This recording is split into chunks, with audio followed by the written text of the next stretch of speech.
In this video, we will summarize one of the films entitled Green Book, which was released in 2018. Prepare your snack, set a comfortable position, and let's get into the storyline of the film tonight. In 1962, a man named Tony Vallelonga is working in one of the biggest nightclubs in New York City. Forgot about it right now. Tony works as a waitress as well as a security officer while on guard. Tony saw the head of a famous gangster in New York City enter and leave his favorite hat in the luggage storage because the conditions for entering the club are not wearing a hat.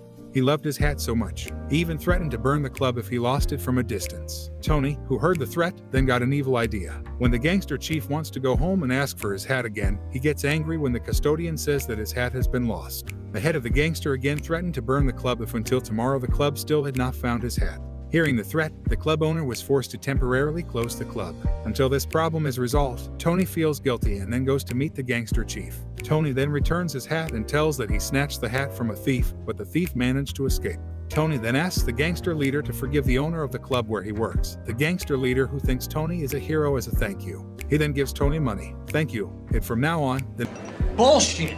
Take it. The next morning, Tony came home to change clothes and sleep there. He lived with his wife named Dolores and their 2 children in the afternoon.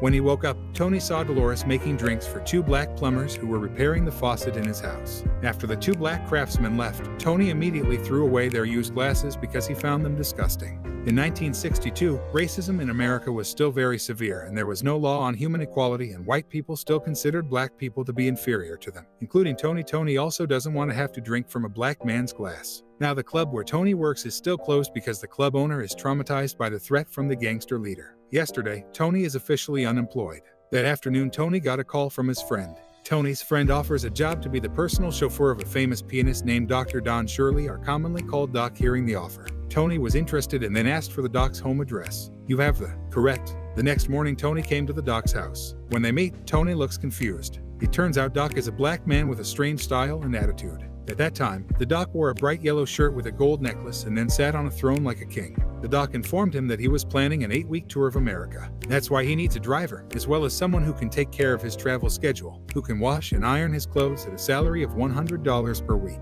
But Tony refused. He didn't want to be a black servant. Tony's principles are very strong. He is a person who sticks to his principles no matter what happens. But when the doc raised his salary to $125 per week, Tony immediately agreed. The day of the tour has arrived. The dock management then gave Tony the car keys. They also gave a book called Green Book. The book contained recommended restaurant routes and a list of lodgings that allowed blacks to enter. And Tony's job as a driver begins along the way. Tony was annoyed that the doc always forbade him starting from eating while driving, smoking, and talking. Tony didn't like black people from the start. Now his hatred has grown many times bigger because of Doc. They arrived in the city of Pittsburgh, Pennsylvania, in the evening for their first tour. Doc and 2 of his musical accompaniments performed in front of white people.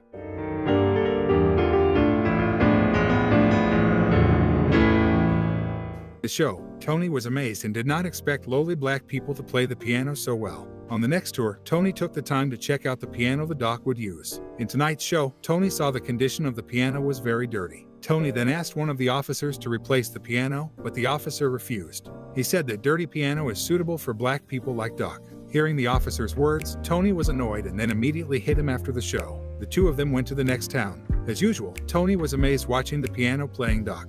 In his admiration, Tony began to think why the doc wants to appear to entertain white people when they always look down on him. The next day on the next tour, the doc was well received by white visitors, different from the previous tour. After performing one song, the doc asked for a break. When the doc wanted to go to the bathroom, the committee forbade him to use the toilet and ordered the doc to use a special toilet for black people. Doc feels insulted. He then took Tony home briefly to the inn just to pee. When he returned to the show, Tony was confused as to why the doc could smile, greeting white people without looking hurt. One of the musicians later informed that this was not the first time the doc had been humiliated. Doc is used to it. It can even be said that he has been trained to withstand insults. He also asked Tony to be prepared because in the future there will definitely be racist treatment that is worse than this. The next day, Tony took the time to write a letter to his wife. When the doc reads it, he says that Tony's writing is bad. Doc then helps rewrite it with the words Doc put together, which is very romantic. From that moment, the 2 of them began to close. Falling in love with you was the easiest thing. When Tony's letter arrived, Dolores was touched to read it the next day. Tony and the doc arrived at one of the Memphis City hotels. While going inside, Tony happened to meet 2 of his friends who saw Tony working for black people. His friends were confused because they thought Tony was short of money. One of his friends then offered Tony a job, but Tony politely declined the offer. In the evening, Tony gets a call from his friend on the phone. Tony was asked to meet them at the bar when he left the room. It turned out that the doc was also outside because Doc thinks Tony plans to take a job from his friend. Doc then doubles Tony's salary if Tony stays as his assistant. Tony then tries to call him the doc. He assures the doc that currently Tony will only work with the doc until the tour is over and promises that he will not accept job offers from other places, even if they are offered high pay. Tony said if he wanted to meet his friend, it was just to hang out. Hearing Tony's words, the doc felt calm after returning from the bar. Tony invited the doc to chat in the hotel lobby there. Doc told him how he started to become the famous pianist he is now once, when he was playing the piano in a bar. A white pianist liked his playing. The pianist then gave him a job at a record company to play classical music, which is the original white music of white people. Since then, the doc has continued to play classical music. Tony then advised the doc to try playing the music he wanted, namely jazz. He tells them that what they really like about the doc show is not the classical music, but because they love to see the doc play the piano. For Tony, Doc's piano playing is amazing. Hearing all the support from Tony, Doc was happy, but after all, he's been contracted to play classical music after the show in the city of Memphis. The two of them continued their tour to the next city. But on the way, Tony's car was stopped by two police officers. One of the cops then told Tony to get out. The police then continued to interrogate Tony. The police considered Doc a fugitive because he is black and thinks Tony is an accomplice. Tony became angry and he immediately hit the policeman, who they were both arrested and put in prison inside the police station. Doc tries to ask why he was also imprisoned, even though he didn't do anything wrong. But none of the police are willing to answer the question. Doc annoyed. Doc then threatened to sue the police if he wasn't allowed to call his lawyer. Hearing the threat, the police finally allowed to call. Not long after, the police chief was seen answering a phone call from someone with a frightened face. He keeps apologizing and promises to release Doc soon. Seeing the police chief terrified, Tony wonders who exactly the person that Doc is contacting is. After being free, they return to continue their journey. Doc then told him that due to Tony's behavior, he had to ask for help from the younger brother of the United States president, who is currently serving on the board of the Attorney General's office, just to release them both from prison. Hearing the story, instead of apologizing, Tony laughed. At first, it all sounded like normal chatter until Tony said the doc was assaulted with lots of wealth, living in a luxurious house and having a perfect life. Immediately, the doc got angry and then got out of Tony's car. The confused Tony then rushed after him with emotion. Doc said that Tony did not know anything about his life, even though he lives in a luxurious house. He feels alone all this time. Doc was imprisoned by white people who had paid him to entertain them. They do respect the doc on stage, but when the concert ended, all the white people again treated Doc the same way they insult another black people. Doc is lonely and no white person wants to be his friend. Even black people also stay away from him because they think that Doc's nature is similar to white people. Doc has always been alone, without friends and without family, without relatives. Hearing the outpouring of the pianist's heart, Tony could only be silent all this time. He was jealous. Why can a lowly black person like Doc have a lot of money when his job is only to play the piano, while Tony had to work hard to support his family? From the Doc story, Tony realizes that no matter how high a position or how much wealth black people have, their lives are still much harder than Tony's. After being satisfied with venting his heart, Doc returns to the car. The two of them then continue their journey. They arrived at the final destination of the tour, which is an elite restaurant in the Birmingham city. There again, the Doc gets racist treatment. The restaurant manager gave him a waiting room in the warehouse near the kitchen, while the two musical accompaniments provided a luxurious private waiting room. Seeing that treatment, Tony could only be silent inside the restaurant while Tony was having dinner. Two Doc musicians came and sat with Tony. One of the musicians then said that actually, without the need to tour America, Doc already has a lot of money. The reason why he made this tour is to open the hearts of the whole community that black people deserve to be recognized and treated as equals. Not long after, the Doc followed into the restaurant.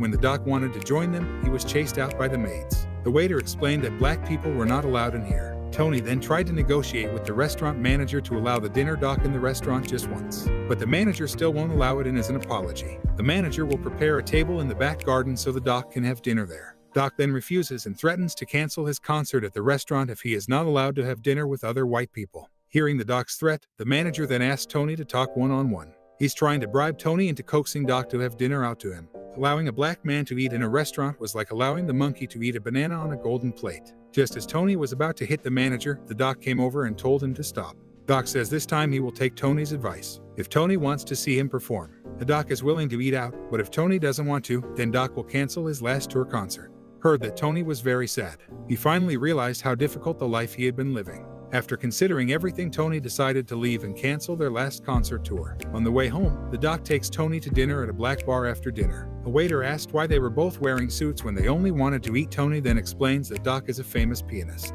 He should be performing at a fancy restaurant by now, but he prefers to eat at this bar because the food there is not delicious. Hearing his little bar being praised, the waiter was flattered and then asked the doc to play the piano and entertain all the patrons in exchange for the meal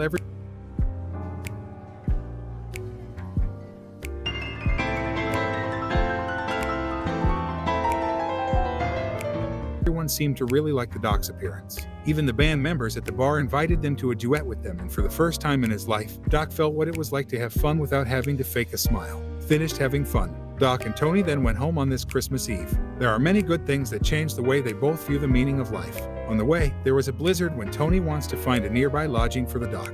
The doc refuses and says that Tony must be home tonight to celebrate Christmas with his family. The doc then drove in Tony's place. After a long journey, the two of them finally arrived in front of Tony's house. Tony then invites the doc to go inside to meet his family. But Doc is aware that he is a black person. His presence would surely make Tony's family feel uncomfortable. Doc then chooses to go from there. When he got home, Doc went back to living his life as before. Lonely life without family, without friends, without best friends. He suddenly remembered Tony's words that the doc had a choice. He is free to do whatever he likes, even if it's just a small thing. While at Tony's house, while they were having dinner with his family, Tony heard a knock on the door. When it opened, it turned out that Tony's friend had come to visit. And when Tony wanted to close the door, he was surprised to see the doc was outside. Tony was so happy that his best friend had finally come. He then introduced the doc to his family, and unexpectedly, Tony's whole family was able to warmly welcome the doc's presence. His family is sure that Doc must be a good person because he has succeeded in changing Tony, who used to hate black people now. Instead, he can actually be good friends with Doc, Tony's wife, then hug Doc while thanking him for helping Tony write a love letter for him. Now the doc goal has been achieved. He managed to change the hearts of white people, even if only Tony's family.